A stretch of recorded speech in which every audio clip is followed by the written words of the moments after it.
Hi, Vítor. Hi. Well, look, just looking at the battle you're in at the moment in the Premier League, a lot has been said about the competition. If you look at the likes of West Ham, Spurs, Leeds, yourselves, people are saying it's going to be the team that have players with the right character, the right fight. You've spent 2 weeks now with your players. How much confidence do you have in them? A lot of confidence. You know, means that Premier League is a top league, is a top and a very tough league. If you look for the teams that they are fighting for to stay in the Premier League. And about us, you know, I'm not the kind of person that I try to find excuse for. But it's not easy to play 4 games in 12 days. Not easy. Because they are not machines, and we cannot. The spirit is there, but to play with intensity, to play with the pressing that I like to see, with the intensity, with the quality, to do movements. We need fresh legs and fresh minds. And they are trying, and they have the quality. That's why I'm positive, I'm very positive. Morgan Gibbs-White spoke after the Brighton game. He said the players have really got to stand up and be counted now. Is that the kind of message? You need some big performances from your players? Of course. You know, this is... The results in this league, a lot of times they are decided in small details. In the moments that we lose our balance, in the moments that we don't defend in the proper way. Details, and you know, this league they punish us with goals, and this is something that we need to learn from the last one, because the first half was not in our level, especially when we were defending. The timings, the triggers, the way how to do the pressure was not in the level that we need to do it. This is corrections that is important to do, even without working, even without time to work, because you know, after tomorrow we have another game. But this is something that we need to take from the last game. And to understand what we should do in next game. It is so tight in the table. Do you have a points target in mind, a total that you think will keep you safe? No. I prefer to think game after game, to try to get points, to compete for the points every games, to correct the mistakes. But because we can play in better level, try to rest and mentally and physically to be ready for the next game, and trying to go there to get some points. It is non-stop at the moment. You haven't had time for lunch today. You know, it is just relentless with all your fixtures. And for your players, you've talked about maybe the lack of energy. How concerned are you with now this game against Man City, because of that, your 3rd game in 7 days? We need to approach the game with the intelligence, because to play there, to play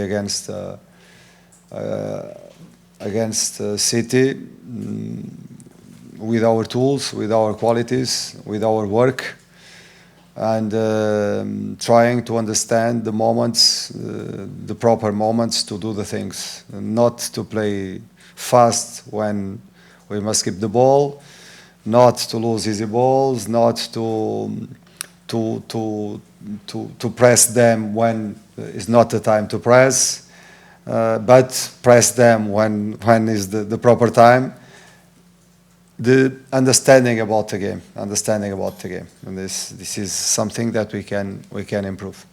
You looked more comfortable at Brighton when you switched to that back three. Could we potentially see that from the start at Manchester City?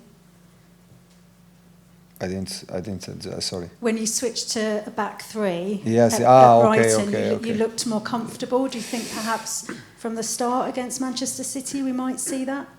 You know, we didn't. We had 2 trainings with the team. Trainings to increase the level, trainings with intensity. After the 2 trainings to prepare the match against Fenerbahce, the first match, we didn't have time just to recover and to do some corrections without intensity, and to recover and to prepare the next game. It means that to work one system is difficult. To work 2 systems without timing was the decision in half time in the second half to change was my intuition, because I was realizing that we conceded a lot in the first half, and we didn't find the way the proper way to control the game.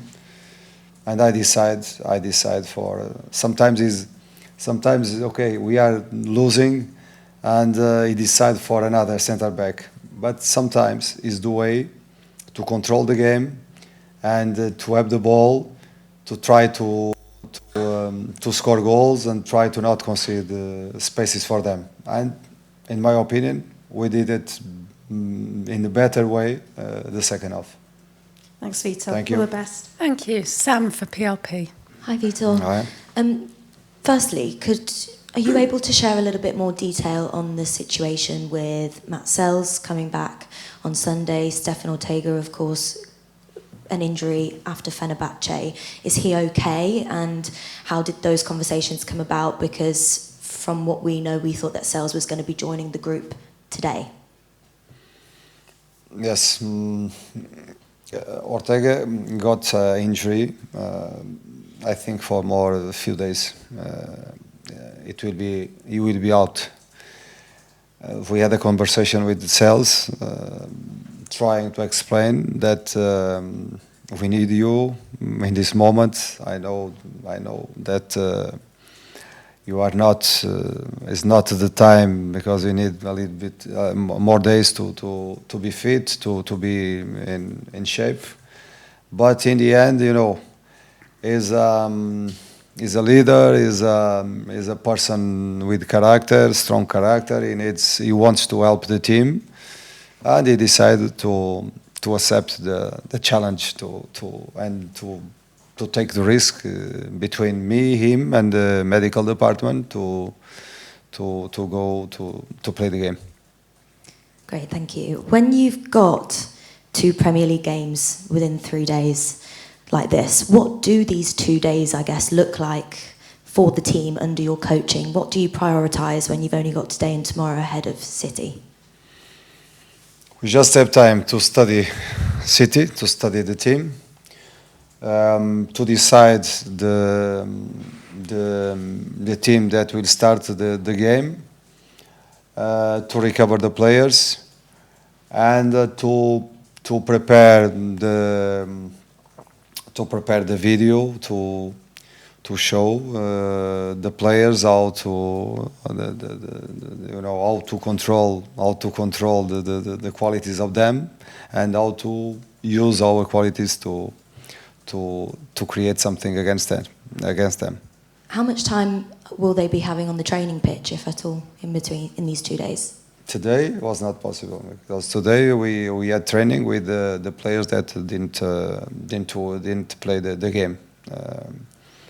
Good training, and tomorrow they go to the pitch, but without intensity, just to put them in strategical positions. I want this, I want that, I want that. In this moment, I want that. If we are in this position, to correct the positions, to try to explain the movements that, or the dynamic that they can try against us, and what we can do against them in the different phases of the game. The first phase of the game, the defensive phase, what the pressure, how I want to close the spaces. The second phase, what they do, what they use trying to do, what they can do against us, correcting the movements, and in the third phase, close to our box, the way to defend in that moment. And after trying to the three phases, the three offensive phases, how to build the play, how in the medium block, how to create problems to them, where are the spaces, and when we are close to the box, where we have the spaces, what we can do, what the kind of movements that we can do to surprise them and to score goals. This is the work, but without the men's physicality, because it's not possible, because they are tired. In studying Manchester City then, what problems can you cause for them, and what elements of the game are you hoping that Forest can control when we go there on Wednesday? I cannot. This is something that I will keep with us. But we know it's a strong team, of course, a very strong team. But it's about us. Every day I speak, when I speak with the players, this is about us. This is not about them. This is about us, about what we want to do, what we want to be as a team. And if we believe in our work, this is the way that we need to face them, with our work, not to change. Of course, they will force their game. We'll try to force our game. In the end, we'll see what will be the game. And last one from me, of course, this weekend, after a long-awaited gap after Manchester City, you're going to have finally some time to really work with the players. In terms of what you want to use that time for, is there anything that you're prioritising in as a focus? Of course, this is very important for us, because I think we'll have maybe 4 days or 5 days to work hard to try to increase our principles, try to increase the level of our game, and this is a time that we need. If I want to prepare the team to face the games until the end of the season, this is like a marathon. It's not a speed race. Understand? It's not a speed race. It's not a race just for one game. It's a marathon, half a marathon. We need to be ready. Huh? Thank you very much. Best of luck for Wednesday. Thanks, Sam. Colin for the BBC. Sam asked about the spell of time you've got coming up and how important that was. But I just wonder, following on from that, we talked about how hard you'd found it to rotate the other night. Have you had a thought about how you prioritise? Can you still fight on two fronts, on the Europa League and the Premier League, realistically? This is ambitious club with ambitious president. And for sure, we want to move forward in the Europa League, but we want with everything to be in the Premier League next season. Is that 8-day gap you've got between matches, is that enough for you to prepare your team to do those things? This is what I need to, before I accepted the job, I look for the schedule, I look for and I know that it will be tough, but a very good challenge. For me is to be in the Premier League facing this kind of problems in Europe League is an honor, because means that I'm here in the best league of the world, means that I'm fighting against the best managers in the world, meaning that I have top players under my work, and this is a lot of things to be happy.